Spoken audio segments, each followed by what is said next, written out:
పాపల్లే నవ్వమ్మ తీయగా కొమ్మ ఒళ్ళో పున్నగ పువ్వలే నవ్వమ్మ హరి విల్లుగా నవ్వుతూ ఉంటే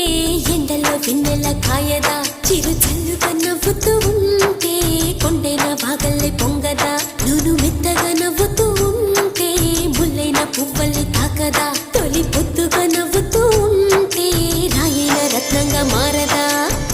హాయిగా అమ్మ ఒళ్ళో చిన్నారి పాపల్లే నవ్వమ్మ తీయగా కొమ్మ ఒళ్ళో పున్నగ పువ్వలే నవ్వమ్మ